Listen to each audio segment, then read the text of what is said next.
फुसफुसाने वाला जंगल। पुराने समय में मिरिथिया नाम का एक राज्य था। इस राज्य में पहाड़ों और समुद्र के बीच एक रहस्यमय जंगल था जिसे फुसफुसाने वाला जंगल कहा जाता था। लोग मानते थे कि इस जंगल के पेड़ बातें करते हैं और ऐसी बातें बताते हैं जो इंसानों को नहीं सुननी चाहिए। एक दिन राज्य में एक अजीब बीमारी फैल गई। फसलें सूखने लगीं, नदियों का पानी जहरीला हो गया और लोग बीमार पड़ गए। तभी किसी ने कहा कि इस बीमारी का इलाज जंगल के अंदर छिपा हुआ है। अलीरा नाम की एक लड़की जो दवाइयां बनाना जानती थी, इस जंगल में जाने को तैयार हुई। वह बहादुर थी और अपने लोगों को बचाना चाहती थी। वह अपने साथ एक दवाइयों का बैग और अपने पिता का चांदी का खंजर लेकर निकल पड़ी। जंगल बहुत अजीब था। पेड़ हिलते थे जैसे देख रहे हों। चारों ओर से आवाजें आती जैसे कोई उसका नाम पुकार रहा हो। कभी कभी ये आवाजें उसे डराने की कोशिश करती और कहती वापस चली जाओ, यह सच तुम्हें तोड़ देगा। अलीरा डर तो रही थी, लेकिन उसने तय किया कि वह आगे बढ़ेगी। अलीरा ने जंगल में चलते हुए अपना हौसला बनाए रखा। उसे लगा कि पेड़ उसे देख रहे हैं, पर उसने नजरअंदाज कर दिया। धीरे धीरे जंगल और गहराता गया। अचानक उसे एक चमकती हुई रोशनी दिखी।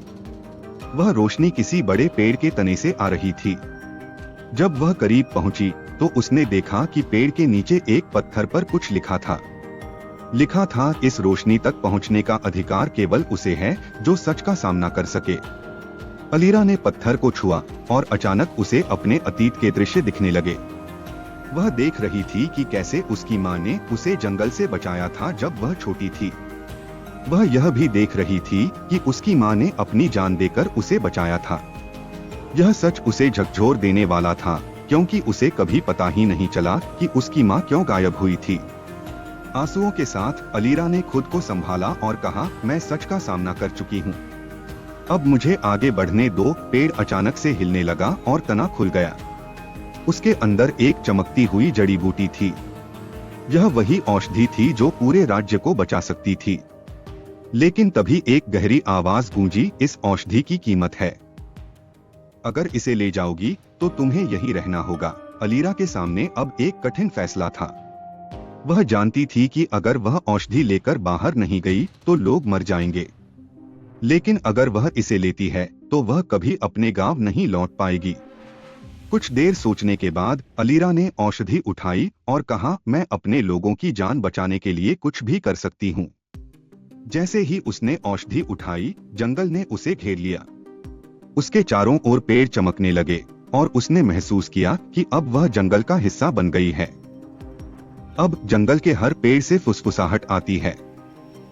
लोग कहते हैं कि अगर आप ध्यान से सुने तो आपको अलीरा की आवाज सुनाई देगी जो अपने बलिदान की कहानी सुनाती है। और उस औषधि की वजह से राज्य फिर से खुशहाल हो गया। भूतिया हवेली की रहस्यमयी कहानी। गांव के किनारे एक पुरानी हवेली थी जिसे लोग भूतिया हवेली कहते थे। उस हवेली के बारे में कई कहानियां प्रचलित थीं।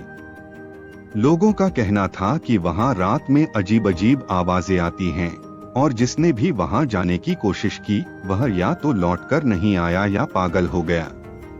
एक बार गांव में रहने वाला एक युवक अर्जुन, जिसने इन कहानियों को कभी नहीं माना था, ने तय किया कि वह इस हवेली का सच पता लगाएगा। अर्जुन बहादुर था, लेकिन थोड़ी लापरवाह प्रवृत्ति का। उसने अपने दोस्तों को बताया, मैं कल रात हवेली जाऊंगा और वहां की सच्चाई लेकर आऊंगा। तुम सब बस इंतजार करना। अर्जुन ने एक टॉर्च और एक पुरानी तलवार ली और रात के समय हवेली की तरफ चल पड़ा। चांदनी रात थी, लेकिन हवेली की ओर बढ़ते ही अंधेरा और गहरा होता गया। हवेली के पास पहुंचकर अर्जुन ने देखा कि उसके चारों ओर घना जंगल और सूखी पत्तियों की डरावनी आवाज थी। हवेली के दरवाजे पर विशाल लोहे का ताला लगा हुआ था, लेकिन अर्जुन ने खिड़की से अंदर घुसने का रास्ता ढूंढ लिया। अंदर घुसते ही अर्जुन को कुछ अजीब महसूस हुआ। हवेली में चारों ओर धूल और मकड़ी के जाले थे। वह एक बड़े हॉल में पहुंचा, जहां दीवारों पर पुरानी तस्वीरें टंगी हुई थीं। अचानक तस्वीरों में से एक महिला की आंखें अर्जुन को घूरने लगी।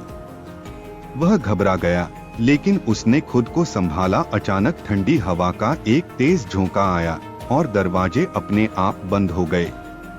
अर्जुन ने मुड़कर देखा तो हॉल के बीचों बीच एक काले साये की आकृति खड़ी थी। तुम यहाँ क्यों आए हो? एक गहरी, डरावनी आवाज सुनाई दी। अर्जुन ने साहस जुटाकर पूछा, तुम कौन हो? उस साये ने कहा, मैं इस हवेली का मालिक हूँ। बरसों पहले मुझे मेरे ही परिवार ने धोखा देकर मार दिया।